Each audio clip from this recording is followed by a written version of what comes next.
Hello, everyone. Thank you very much for joining me for this Jobs of the Future session. I'm very honored to have you here for a topic that I think directly affects all of us. So we're all quite curious to know what these jobs are going to look like in the future. The World Economic Forum has predicted that 75 million jobs could be disrupted in the next few years, paving the way for 133 million new jobs, but the skills required for them, I think, could be quite different.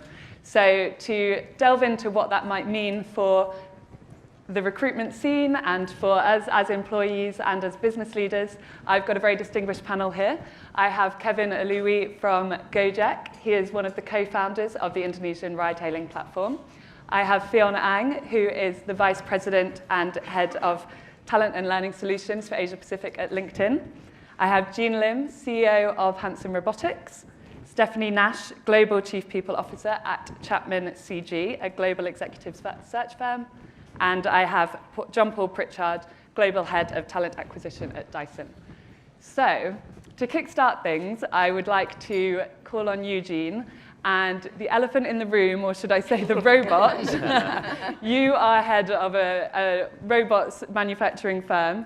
And I'd like you to talk to me a little bit about the work that you're doing. You, I guess, are right at the center of this conversation about the future of work. And so perhaps you can dispel or maybe build on the concerns that people have about automation taking away jobs in the future. Sure, of course. So as the robot company that aspires to building robots that look just like us, we always have to address that question. So I guess we have to look at it at different levels. So there are different levels of automation. In terms of production and process automation, it has already happened many years ago. Mm-hmm. So, I mean, like the Tesla factory is 95% or more automated. And years ago, I mean, ATM machines has automated bank teller jobs. Interestingly, though, over the past 50 years, what I heard is the number of tellers have increased by, has doubled. Right. Because it becomes less expensive for banks to open branches so that they could deliver more services. So at the level of process automation, it's pretty much a consensus that in the next 10 to 15 years, 30 to 70% of the jobs would be automated. Okay. So what I wanted to emphasize is these jobs are high volume, high frequency, and repetitive jobs. Mm-hmm, mm-hmm. And also the other thing I wanted to mention is jobs will be around and they will evolve, but job skills are the ones that will be replaced. Indeed. Or automated. But the kind of automation and the robots that you're working on specifically center more on the kind of people-skilled roles, sure. Caregiving, things like that, the things that we might have thought would be safe. So yes. Why is that on the agenda for you? Sure. So I guess our company is looking at thinking automation. So automate the social, actually to the level of social intelligence. We want our robots to actually have sufficient social intelligence to engage with people and interact with people. And as you can imagine, that is without a lot of controversy. Yeah. So we've been sort of challenged many times. Why are we doing this? You know, can't we just let humans like who could deliver social intelligence alone? And so why? Don't have robots doing it. But the thing is, I just give one example of something that robots might do better than humans, which we might not realize, is autistic children's care. Okay. So we've done a lot of experiments with autistic kids, and they love talking to the robots because they have infinite patience, and they don't mind, listening to repetitive things, and they don't mind repeating things. And interestingly, the robots are perceived as not judgmental, which kind of, I think that maybe we need to work on ourselves a little bit more. Yeah. Interesting. And I know we spoke also about the benefits that it could bring for mental health issues and giving people an opportunity to speak again without judgment. And so that's maybe a benefit it could bring. So I talked to a couple of psychologists and psychiatrists, and a few of them are actually very eager to see robots replace their jobs. Because give them a day off. Yeah, it's kind of funny to say, right? But they said actually in training, the psychiatrists are taught to follow protocol, and they're taught to keep their emotions away from that session with the patient. And so for them, actually the robot is in a perfect position to do that, much better than a human. Okay. So that's paving the way for potentially changing jobs there. And Kevin, you obviously are very heavily tech-focused with Gojek. What are some of the ways in which your company and the technology you use is kind of changing jobs for people? Well, I think we approach this from a slightly different angle. For us, we see technology as a tool to augment existing human productivity. And this is probably best expressed in two areas of our business. One, obviously, the driver. Yep. And second are our merchant partners, primarily at this point, F&B through our food delivery business. So if you look at on the driver side, we have about 2 million registered drivers on the platform today, all across Southeast Asia. And out of those 2 million drivers, they're actually using fairly advanced technology to augment their work. So the work that they're doing is still fundamentally the same as what they've been doing or what that job class has been doing for maybe the past, call it, few decades. Yeah. Right? But what we've seen is that the average income of a driver on our platform has actually increased by close to 50% before joining the platform versus after joining the platform. Yeah. And even though the work is the same, they can actually manage their time better, they get access to more jobs, they become more productive, and then they actually move up in the economic pyramid. So we've seen that the technology that they're using is actually augmenting the work that they're doing. Even though the work is fundamentally the same, it's more efficient, it's more productive, they earn higher income. And then you see on the merchant side, on the F&B business that we have, you actually see that for the, call it 300,000 to 400,000 merchants on the platform, they've seen an average increase of their income by about 30%. So again, work is the same. The work is exactly the same, where they're still preparing food, they're still creating F&B products, but they have better ability to deliver to a much larger market. They can market their products on our platform. They can use all of our recommendation tools to be able to target the right users for the product that they're making. And so again, what we've seen is work is the same, but a lot more productive, a lot more efficient, and much better for literally the millions of people whose lives are impacted on the platform. Okay, so that's the perspective of being an enabler, opening new job opportunities. I guess, Stephanie and John Paul, from your perspective, you're on the recruitment side of things. So how have these shifts that we're seeing in automation and technology kind of changed the role you have and the kind of talent you're looking for? We'll start with you, John Paul. I mean, there's a bit of a mix, right? So I think if you're looking at the enablement side of things, how we are searching for people is becoming easier, right? It used to be, even when I first started, A3 desk sheet, writing down people's names, writing down, what they do, and going across, matching them to the jobs. Our good friends at LinkedIn have changed that world somewhat, and really given candidates the control of the open market, basically. The candidates are the ones that control their destinies. They want to be seen, they're seen. If they don't want to be seen, they're not seen. So it's changed our role substantially in that. In terms of the types of people that we're looking for and the types of profiles and how that's changed, I think,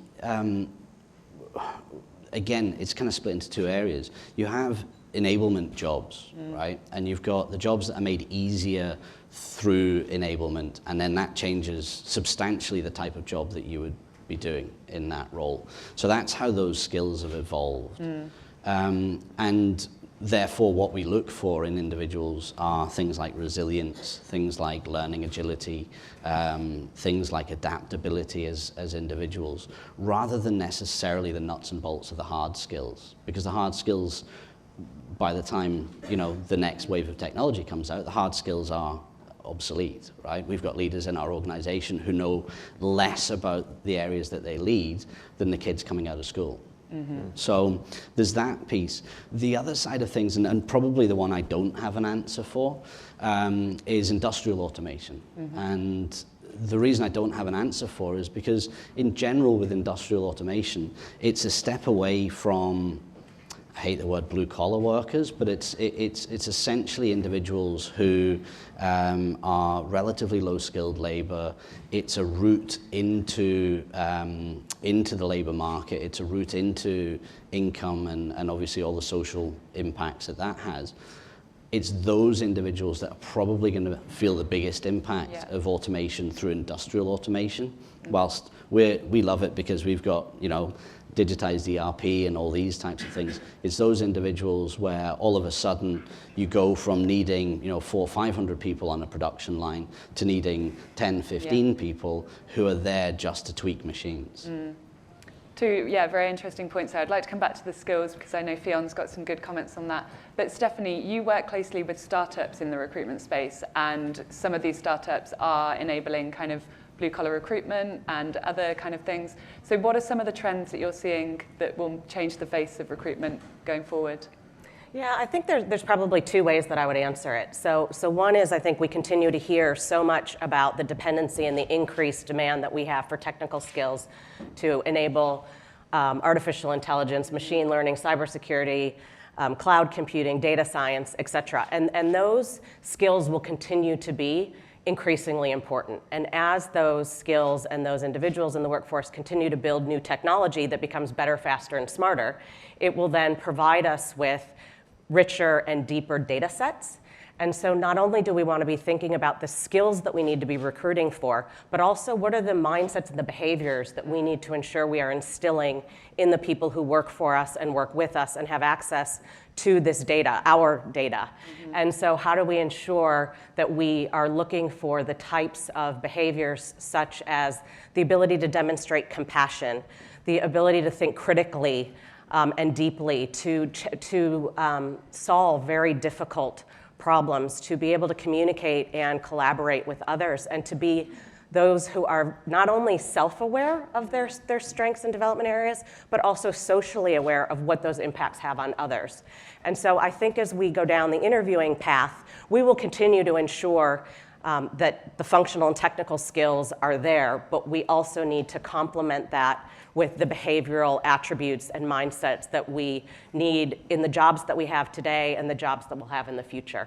Absolutely. And I think we'll continue to see technology enable better, more robust recruitment processes to do technical assessment, functional assessment, et cetera. But also what we're increasingly seeing is more technology to enable behavioral assessment, psychological assessment, et cetera. And so I think that the trends are moving fast, and we're starting to see technology leapfrog some of what our organizational needs are. And you're seeing those startups kind of creating those and sowing the seeds for those kind of recruitment trends going forward? I think the startups are sowing the seeds because they're starting at a different place on the digital transformation journey. But we also see the large multinationals, the disruptors that have come in, also needing to continuously change, continuously innovate, because nothing's staying static. Yeah. And so even as we think we figured out what's going to be the future of work or future of jobs in the next 5 years, we don't know. It's actually changing. And the future in 5 years will be different. And so the skills we can continue to identify, we continue to test and assess for, the mindset and the behaviors can be more challenging to identify and more challenging to develop, particularly the more experienced or the older that we get in our lives. Yeah. And so you both touched from the recruitment side on the skills and the kind of attributes you'll be looking for in the future workforce. And Fion, I know at LinkedIn you've done a lot of research on what the rising skills might be, what people as employers, as business leaders should be looking for from their future employees. So what does that look like? Yeah, it's interesting. The rest of the panelists kind of alluded, and they're all, pointing to the same thing that what we've been talking about, that artificial intelligence, big data, cloud computing, these are the big skills that all the organizations, almost every industry and companies are looking for. And the interesting aspects of it is that companies are beginning to realize that the soft skills are actually becoming a vital part of what is required, from creativity to critical thinking, problem solving. All of the examples that you've brought up in terms of getting the robots to interact with the kids, or even taking the psychiatrists and the psychologists that, hey, this is repetitive work for me, taking my emotions out of it. You take people with the creativity to even think about that. You take the people with the critical solving skills to even think about that, the applications of robots. So I think that soft skills is going to be becoming a lot more essential, because you can have all the technical skills that are in great demand, and soft skills is becoming an essential part of what employers are looking for. And so, our insights are showing us that companies are beginning to look at how they can look at skills as required, but as well as looking at how they can continuously upgrade develop their people. Upgrade. About technical. Into the mind. Are there particular skills that you'd highlight? Compassion, like they've mentioned, or other particular skills?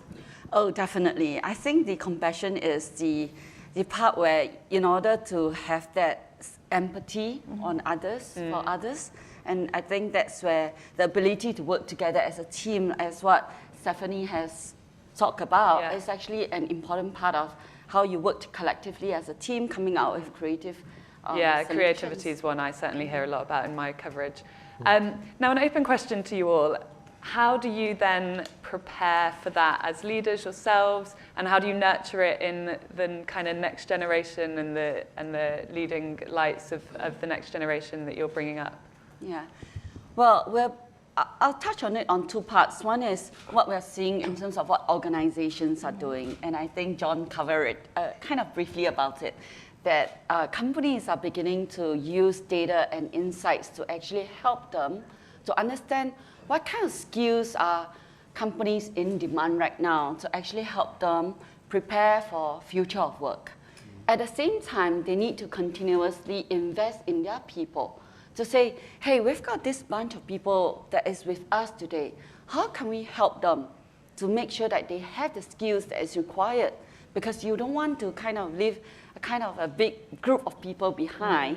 So it's equally important for companies to invest in helping your people to upskill and actually acquire new skills so that they can be better prepared.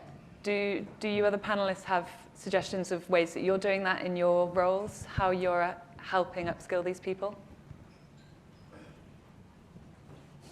So maybe one of the things I would add, and then it'd be really interesting, I think, to hear from some of the CEOs in the room, is I believe that leading change is really dependent upon leadership and the culture within an organization. It's the leaders who set the tone for the organization.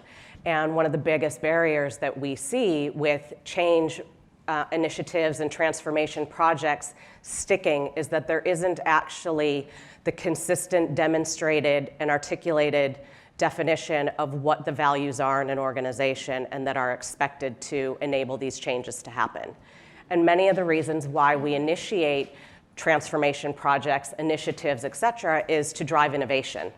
And in order for us to drive innovation, we want to ensure that we've got the right values in the organization and that those values are not only understood and articulated by the workforce, but they're also what's measured and monitored up and down the organization, and ultimately what's rewarded and recognized.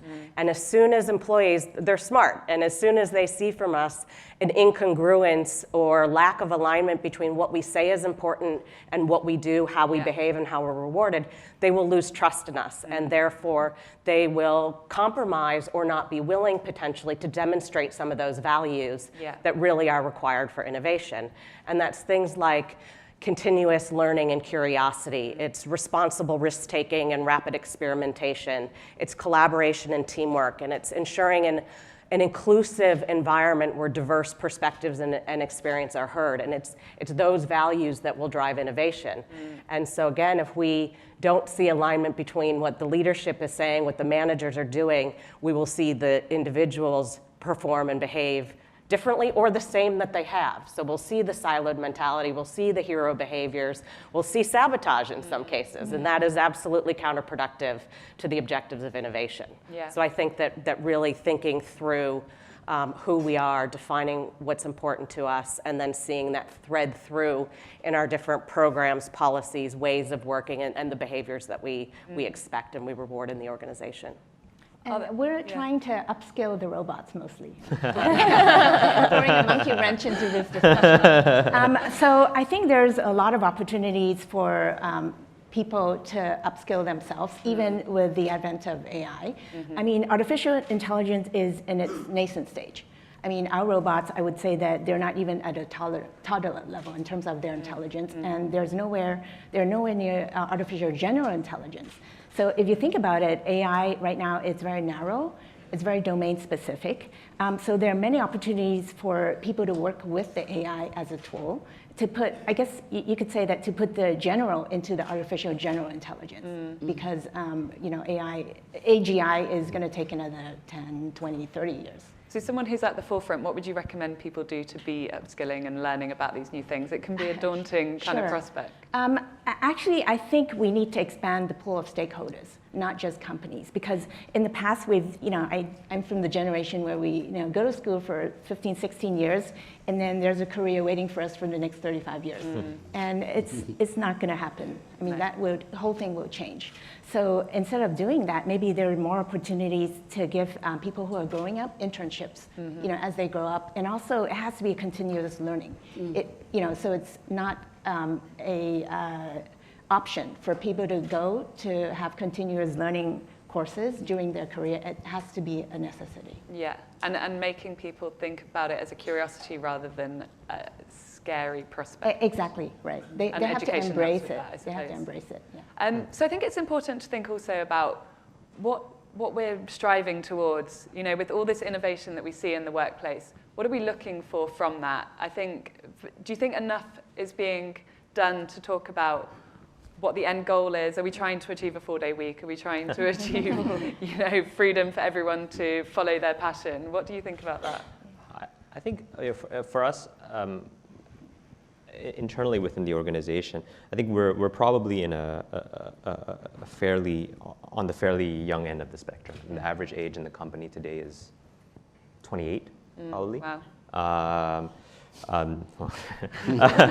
Yes, we're a bunch of children. But I think what's really important to kind of, you know, create, or what we're trying to really push internally is this idea of, I think more and more work is becoming creative in nature.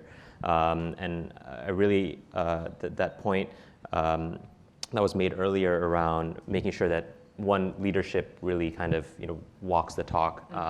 And that many times the people who are more junior or closer to the work are actually more knowledgeable than their bosses. I think what John Paul was saying. I think creating that environment where one recognizes that, and that recognizing that most of the work in the future is going to be creative in nature it is definitely a mindset shift that I feel a lot of companies need to make. And what we mean when we say creative is that oftentimes solutions need to come bottom up. Right? Like where the leadership's job is to set objectives, strategy, but really be open-minded towards all the different kinds of solutions that people on the ground who are closer to the problem, or in our case, you know, what we like to say is closer to the customer. Yeah. Because the product managers who are actually dealing with specific parts of our application or are responsible for specific, very kind of narrow customer problems should know the problem better. And as a result, we kind of try and do our best to empower them to come up with their own solutions. And really view it as like, hey, if we have a set of principles and objectives that we've laid out, as long as you are in line with those principles and objectives, you have the creative freedom to provide the solutions. And being open to, and I think the flip side of that is, and I think where a lot of organizations and teams struggle is that the flip side of that, 'cause everyone will agree, oh yeah, that sounds like a great idea. We want creativity, we want people to come up with solutions. But I think the flip side of that is also being open to failure. Yeah. Right. So really being open to the idea that, hey, it's okay for teams to fail. It doesn't mean they're bad teams. It doesn't mean that they're bad employees. But it just is kind of, you know, part of that process. Yeah, I think that's an interesting point, as John Paul alluded to as well, the fact that leaders are going to have to get used to the idea that their most junior kind of colleagues are probably the ones who are closest to the technological changes, and therefore maybe best placed to kind of come up with the innovation. From your other perspectives, what are we striving for in this future of work, do you think? What's our hope? I think we're at a bit of a funny crossroads, to be honest with you. You know, businesses want to make money. At the end of the day, you make money by reducing your bottom line, increasing your top line, you make more margin, right?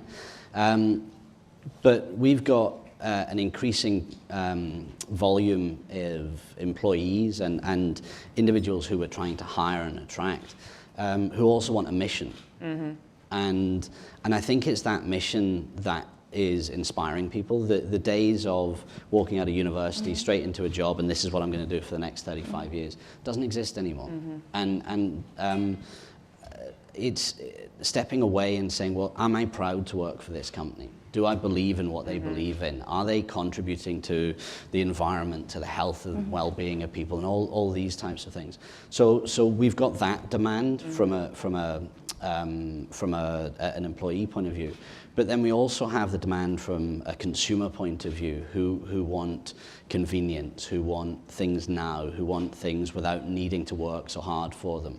So I think we're at a strange place where companies are going to have to evolve in terms of being able to give their employees something, as well as get the buy-in from the customer and the consumer. And you look at Unilever, for instance, stepping away from products that are bad for people and bad for mankind. And it's that sort of mindset I think we're going to have to move towards in order to retain, to breed loyalty, to get people on board with the mission. That's a very interesting point about the purpose. I think increasingly we're seeing people are looking for that, or a bit more of a kind of wholesome approach, not just looking for their salary at the end of the week or month. What do you do as an organisation to articulate that and show them that they're going to have a bigger impact than just doing the day-to-day?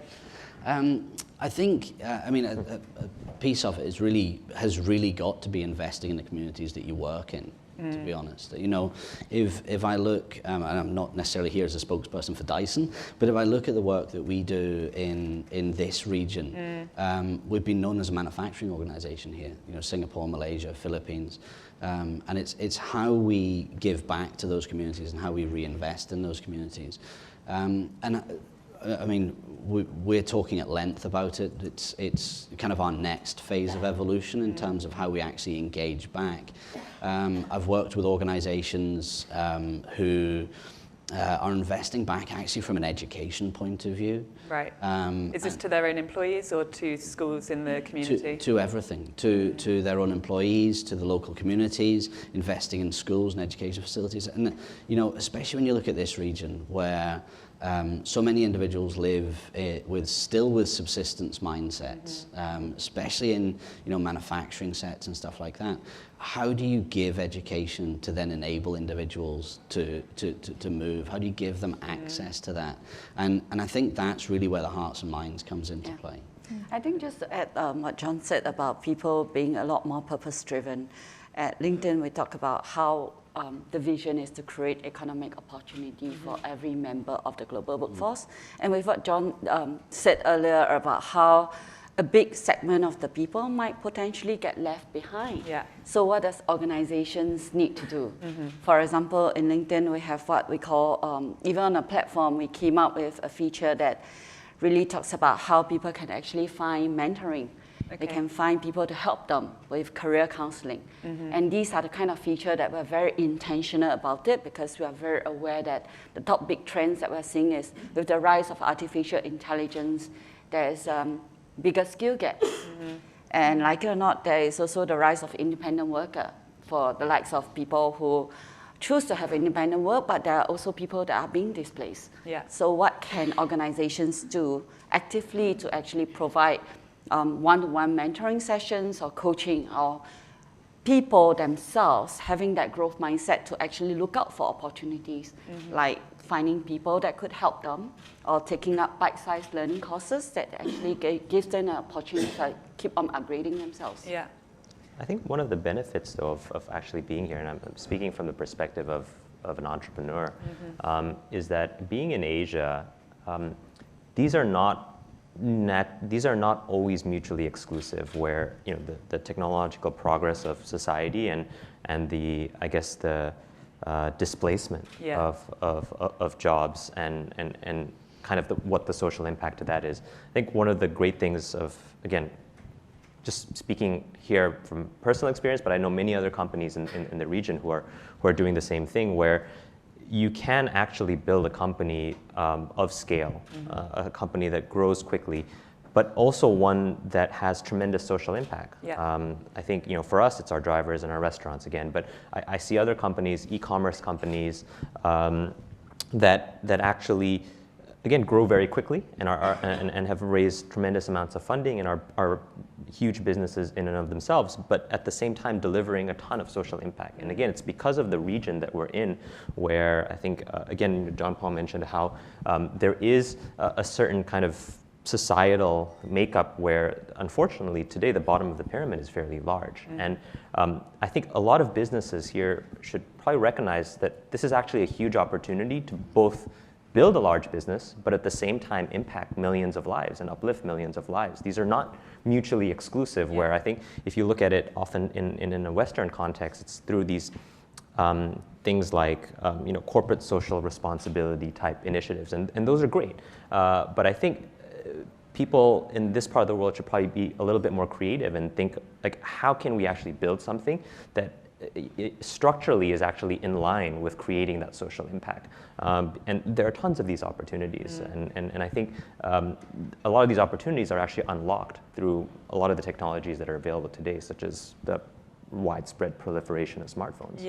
Yeah, so potentially a reason for a bit of optimism. And it's certainly something that I've felt moving here from the UK, where there's a lot of kind of fear-mongering and all these scares about, the world is changing too rapidly around us. But in Southeast Asia, for sure, there's an optimism that actually it's going to be bringing about benefits. Absolutely.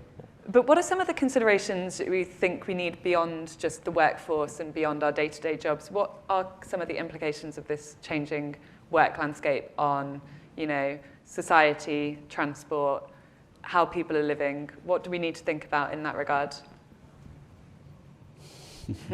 Big question. So it is a big question.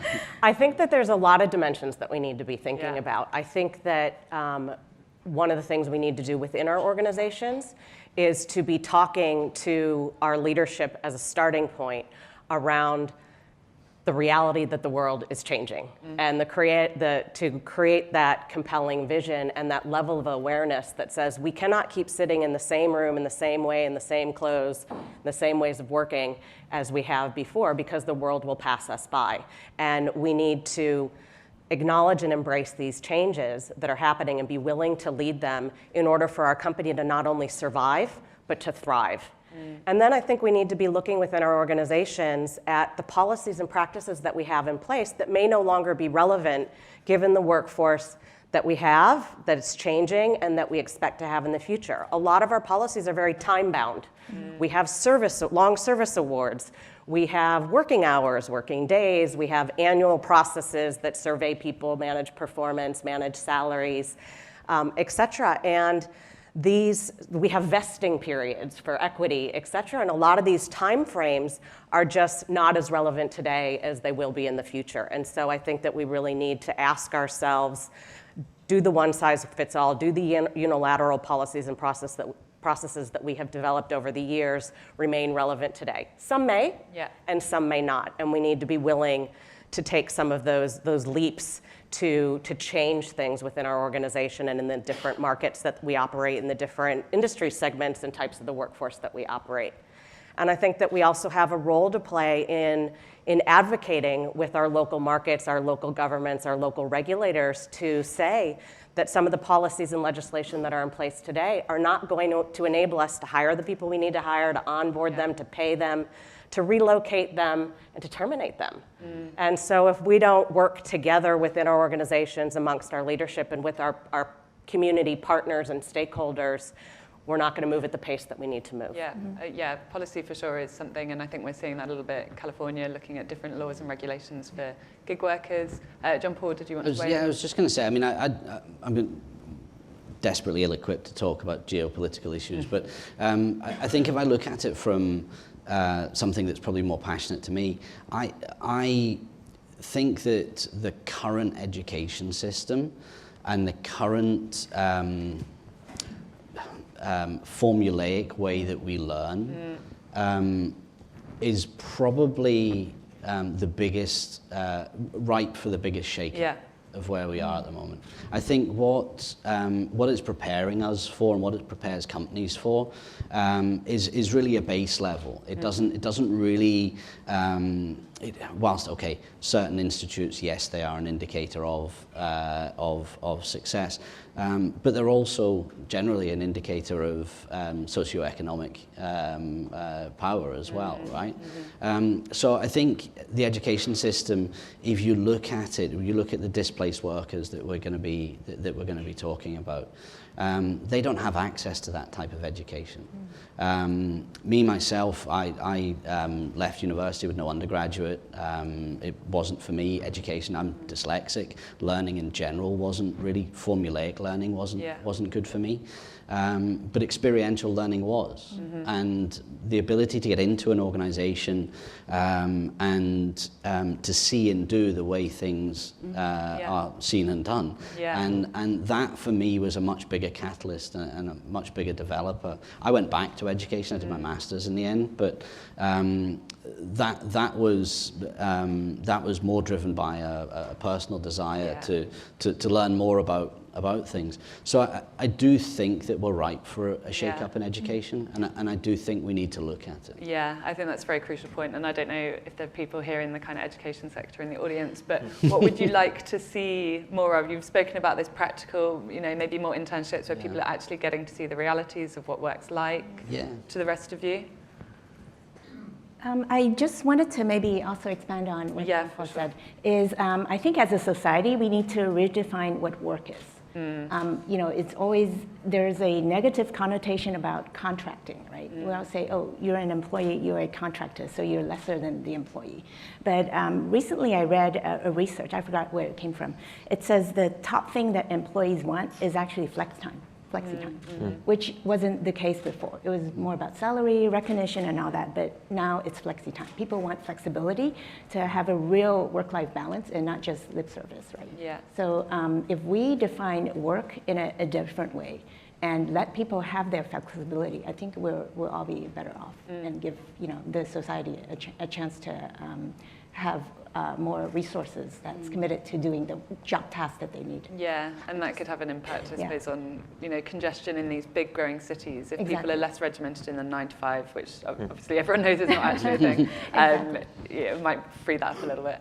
I just wanted to add to what John was saying earlier about how education has to change and how even at individuals, we also have to really think very differently to what kind of skills is required. So case in point, I actually had a colleague who was in sales that works in my organization, and he doesn't have an engineering background, but he was really interested in data. And so he actually picked up his coding classes himself, and now he heads up our insights team, which is running our big data organization. And he mastered these skills himself. So if we think of how the workforce of the future is going to continue to evolve, it's not going to be the kind of degree that we have, and then it's just going to keep changing, and because the skills that is required is constantly evolving. So I think the government will have to play a role. Society at large needs to start thinking about people very differently. Instead of looking for a specific kind of requirement, they need to look at the person having that growth mindset, that adaptability. Organizations need to really also walk the talk and really demonstrate that apart from just talking about it, they need to show it, they need to invest in their people. And us ourselves, we need to kind of be very open to acquiring new skills and be able to pick up new things whenever it's called forth. And how?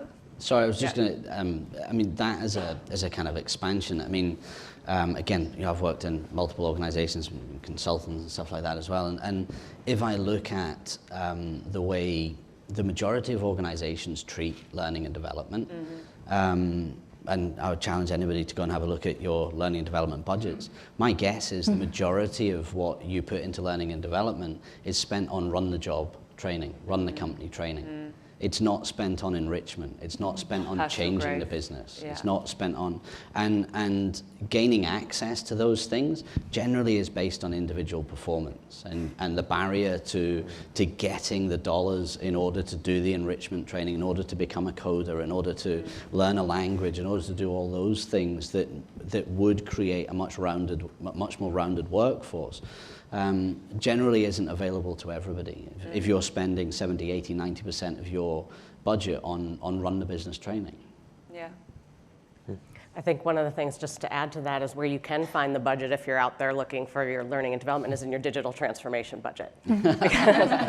where we are investing with all seriousness tremendously in transforming our organizations. And in order for us to be able to do that, it's not just about what we want to change, it's about the behaviors and the mindset as well as the skills that need to change to take that leap.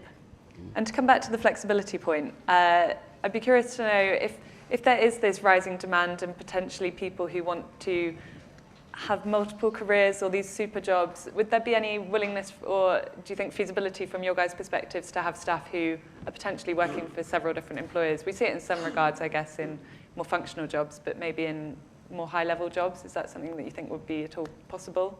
Would you endorse? We have that. Yeah? That's fairly common in the technology space where you do hire contractors who are actually highly skilled workers. You have contractors in every type of job family, like product management, software engineering, program management. And I think we do have to have the recognition that there are, I think, what's interesting in the space of like very kind of technical skilled jobs is that there's this rise of the individual contributor, right? I think if you look at maybe older, an older school mentality is that, as you become more senior, you become a manager, right? That you have to manage, large organizations, and that type of work is kind of predisposed against contractors, right? Because you can't be managing, two large, totally different organizations. You have to be in the office every day because you have people who report up to you. You need to do your regular one-on-ones and kind of typical management roles. And every organization needs that, and we have that as well. But now that there is this new job family where you can be somebody senior who delivers an outsized impact as an individual contributor, we have seen that these roles are actually very valuable. And we also have to recognize that there's a ton of people who are very skilled at what they do, who don't want to commit to just that one single job or with that one single company.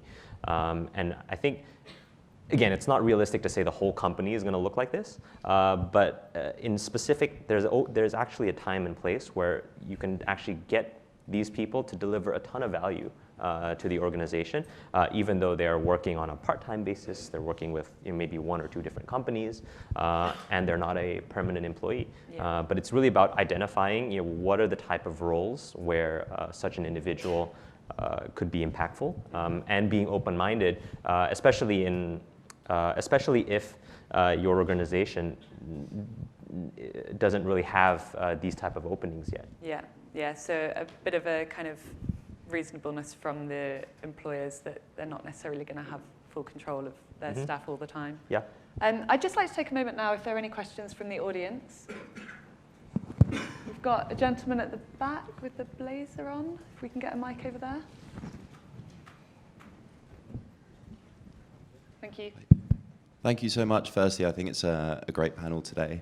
It's a great panel for two reasons. Firstly, because you all speak excellently, and secondly, because I was actually amazed at how much responsibility you've all taken on yourselves respectively for the change and the possible potential effects this is going to have on unemployment across the world.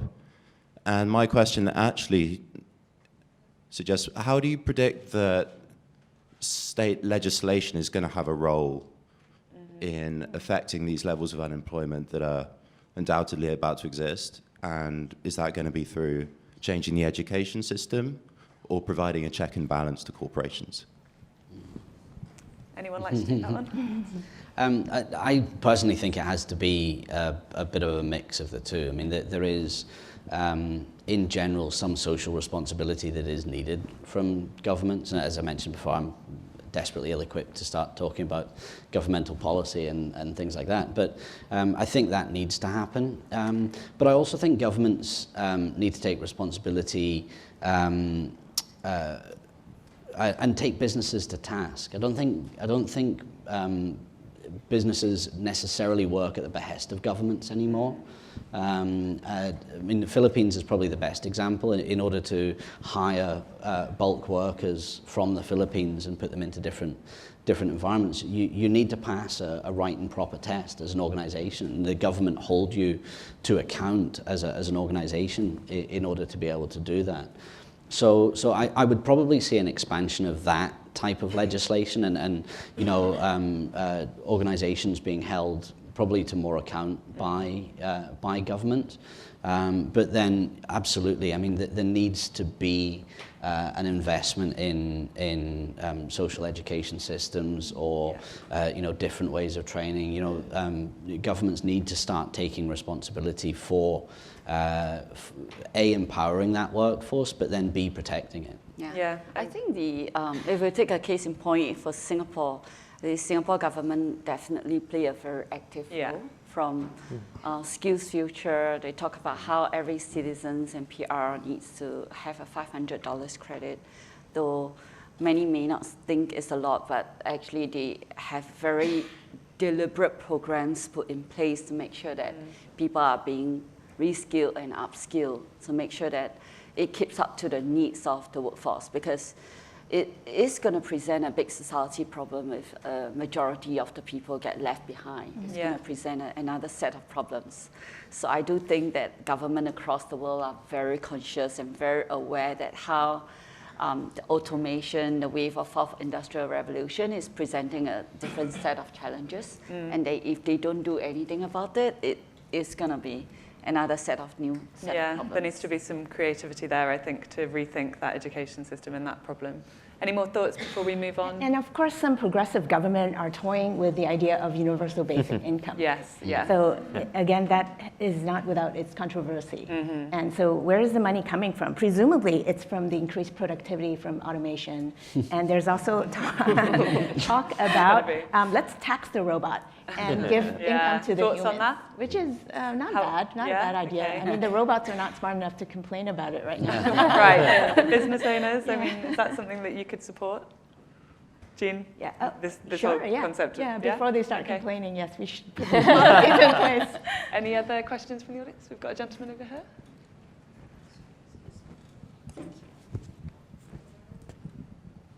And then there's one lady at the back of the room, if we can have a mic, and then that will be it. Thank you, very, very informing. I'm asking this question not as a professional, but as a father of many kids.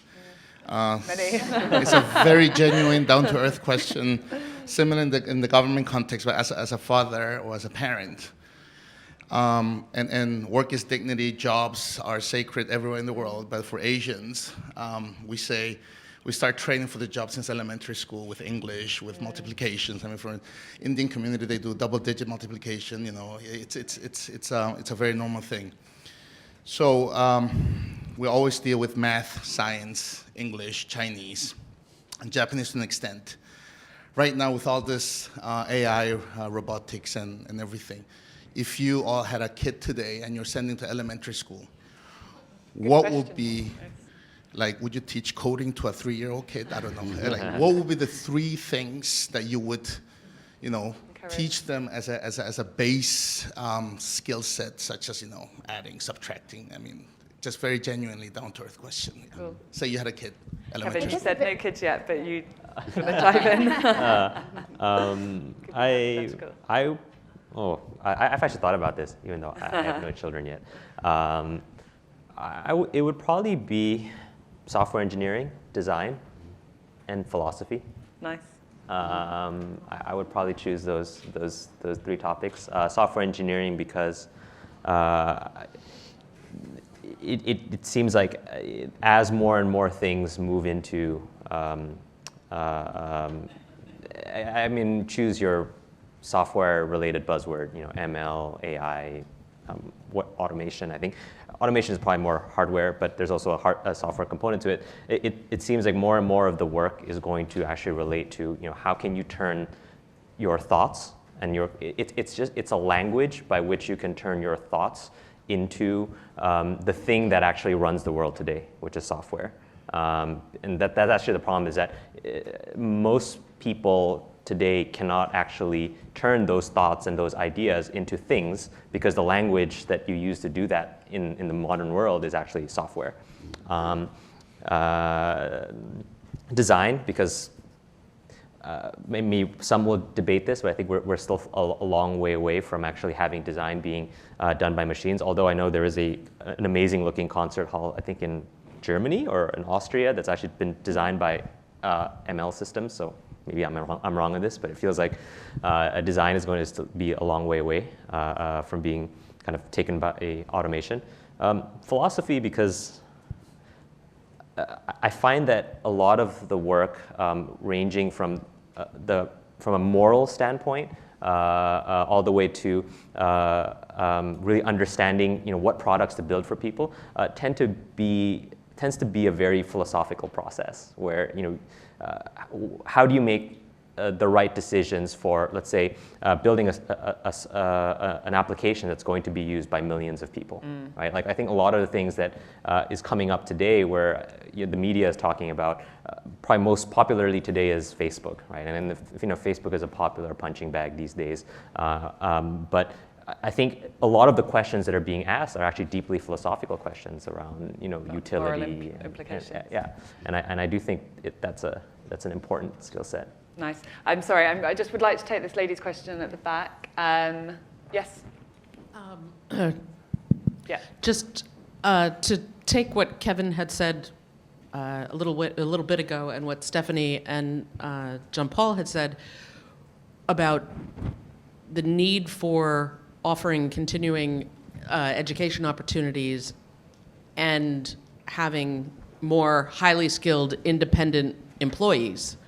Are companies going to invest in the enrichment of people who are not their employees? I think, so if I understand your question correctly, are companies going to invest in their own employees who aren't, or externally? Are they going to invest, if their highly skilled contributors are independent contractors? Are the companies going to invest in those people's training, or are people going to be on their own? I think it's going to be a blend, because I think that one of the things that will keep those independent contractors coming back and referring their friends to work will be if they feel that there's a compelling value within the relationship that they have with that company that's contracting them. So if there's a mutually beneficial relationship of you're bringing work to me, your ideas to me, your abilities to me, in turn, I'm also not only going to give you cash for that, I'm also going to help you build capability for yourself, perhaps in your community if that's something that's important to you, and in a way that will instill continuity or sustainability across what is important to you as that individual contractor.